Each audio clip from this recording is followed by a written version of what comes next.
Fala amigos do canal, tô aqui de volta com outro vídeo da série Os Segredos da Cristine.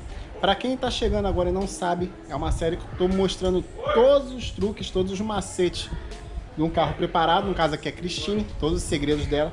E tô dando dicas para você que é entusiasta ou quer turbinar o seu carro e não entende muita coisa, tem muitas dúvidas, tá? E já falando das dúvidas, caso você tenha dúvida, é só dizer nos comentários que eu tento responder a todo mundo.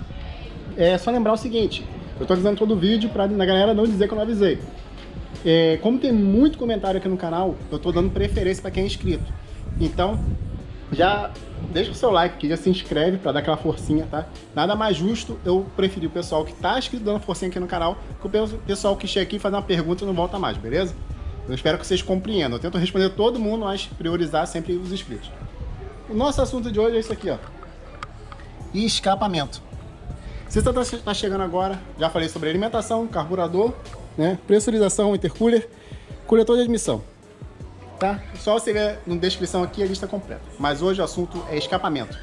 O que a gente deve saber e qual escolher para o nosso projeto? Bora lá!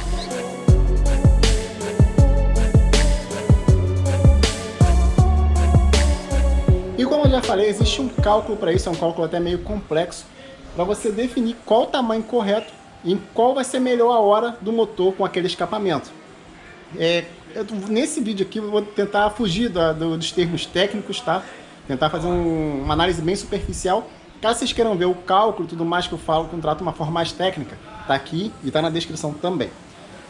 Bem, mas basicamente, o que acontece aqui, ó, no escapamento, vai precisar de um cálculo.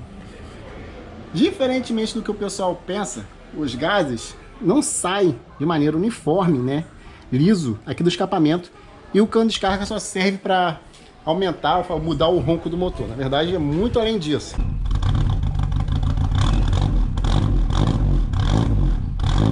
Vamos lá, para tentar exemplificar para vocês o seguinte. Imagina que a gente tem um duto de água, tá? Um duto fino, por exemplo, uma mangueira, que começa aqui, ó, uma mangueira de jardim. E a quantidade de água que a gente tem que passar por essa mangueira é como se fosse uma bica. Aqui, ó, assim. Pronto, perfeito. Correto? Beleza. O que vai acontecer? Por mais que eu levante a mangueira por cima do muro, alguma coisa, a água que sai da bica vai ter força suficiente para empurrar toda a água do cano de descarga, né?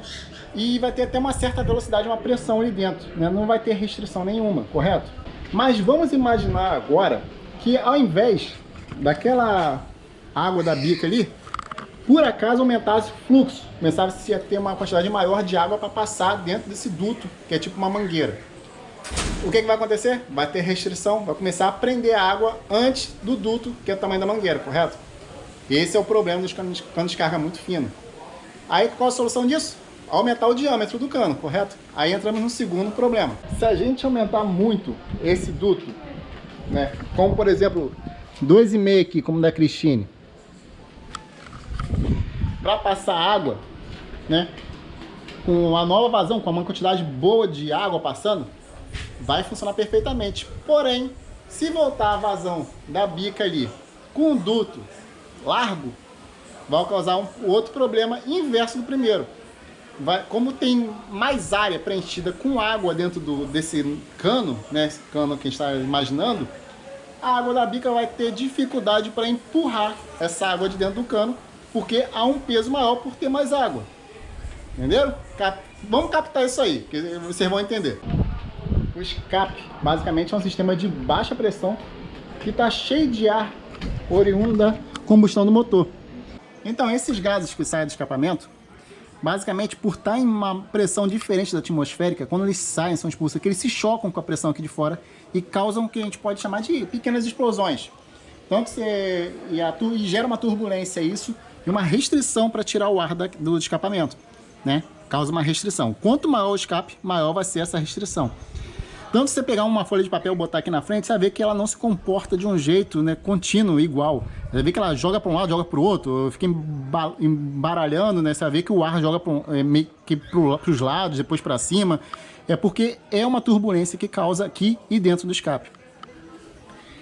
E isso, lá na frente no motor, causa também uma resistência na hora que a válvula de escape vai expulsar os gases. Pois é, então, por estar com uma pressão ali no momento errado, causa uma resistência para expulsar os gases. Isso atrapalha na limpeza do cilindro, né? E atrapalha ela, como sempre, a eficiência volumétrica. Já falei 1000 vezes dela, né? Ela sempre está presente em tudo, tá aqui.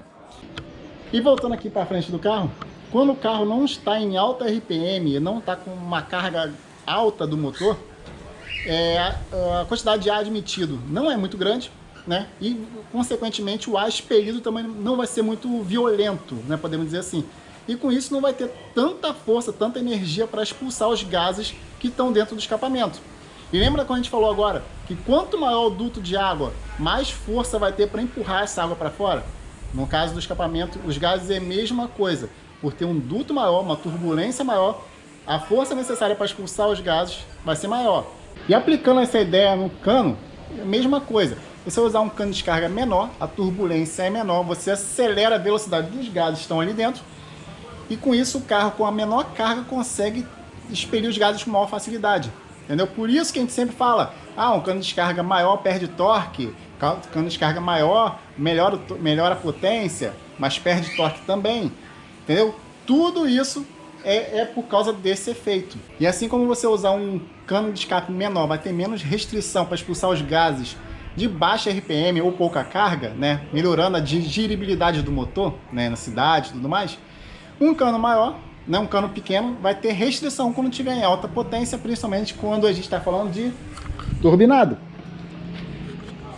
Mas então, falei, e não falei qual o ideal para botar no carro. Pois é, para falar a verdade, o cálculo é muito feio, é um cálculo bizarro, tá? Envolve várias fórmulas, né, para calcular o efeito corretamente do carro, e você não consegue fazer um cano de descarga que seja bom, né, seja eficiente para todos os regimes do motor. Basicamente, você escolhe a melhor hora daquele escapamento.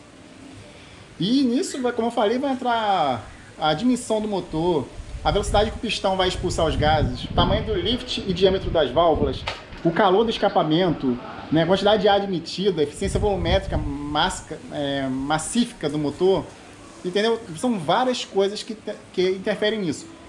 Para efeito de curiosidade, o coletor dimensionado que o pessoal usa nos aspirados, a função dele é exatamente essa, claro, quando ele é bem feito.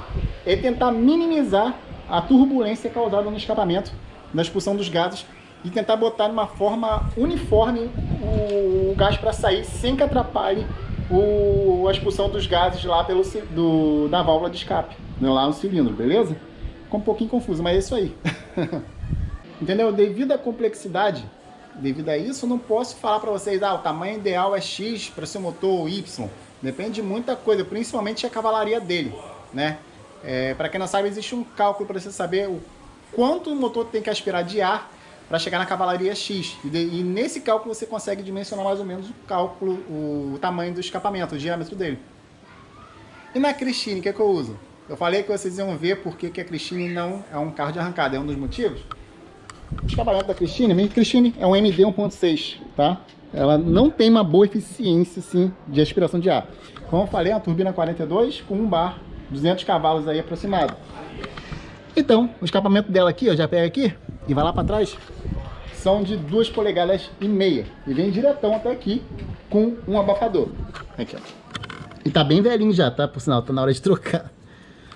E devido a esse tamanho todo do escapamento desse motor, eu estou priorizando muito a alta, né? A hora que o motor tá com o pé embaixo ali em alta RPM.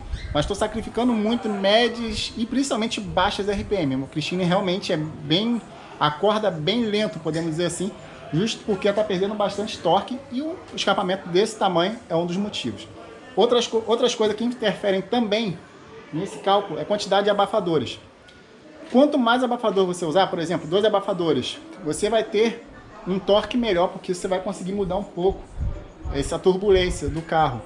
Só que, quando estiver em alta, ele vai restringir um pouco mais, tem uma contrapressão do escape um pouquinho maior, entendeu? Porque tem mais abafadores. Então, lá dentro, os gases vão se comportar de outra forma e vão ser 2 saídas, podemos dizer assim. Toda vez que tem uma área maior do que o escapamento, no caso do abafador, causa um impacto, tá? E gera a turbulência. E de baixa é bom, mas de alta fica ruim. No caso, a Christine é um só. E outra dica, quando vocês forem colocar o escape, não deixe de colocar o flexível, tá? Eu não sei se vou conseguir filmar daqui. Não dá pra ver. O flexível que vai fazer a vibração não passar para o escapamento. E se você não colocar, o cano vai trincar depois de um tempo. E o material, né? Vocês estão vendo ali que tem um termotape ali e tudo mais. Lembra que quando eu falei que o calor do escapamento interfere também na velocidade, na turbulência que vai ter ali dentro dos gases? Pois é. Você colocando um thermal tape ali, além de você não deixar o calor sair do escapamento para outras partes, você também está melhorando a velocidade do ar ali dentro, porque um ar mais quente é mais leve e consegue se movimentar melhor, tá? Basicamente é isso, para não confundir muito, que eu já falei muito hoje. Só para tirar dúvida, esses também é um dos benefícios que se tem por você usar um escapamento, um coletor de inox. A dissipação dele de calor é muito melhor do que o de ferro, como esse aqui. Beleza? Só que também é um pouquinho caro, né? Beleza, pessoal? Por hoje, esse vídeo inteiro foi do escapamento. Foi muito resumido, acredite. Tá? Depois eu posto até na comunidade para vocês lá, para vocês verem uma apostila, quantas páginas tem sobre escapamento, os cálculos. Pois é. Pra vocês entenderem melhor a complexidade de que é dimensionar um escape. Esse cálculo também se repete, só para curiosidade, aqui ó, no coletor de admissão. Só que é um pouquinho diferente, tá? Podemos dizer assim, mas é a mesma lógica, é cálculo de duto, podemos assim. Escoamento de dutos, alguma coisa parecida com isso, esqueci o nome agora, mas é isso. Beleza, pessoal? Esperando ter curtido. Até a próxima. Tchau, tchau.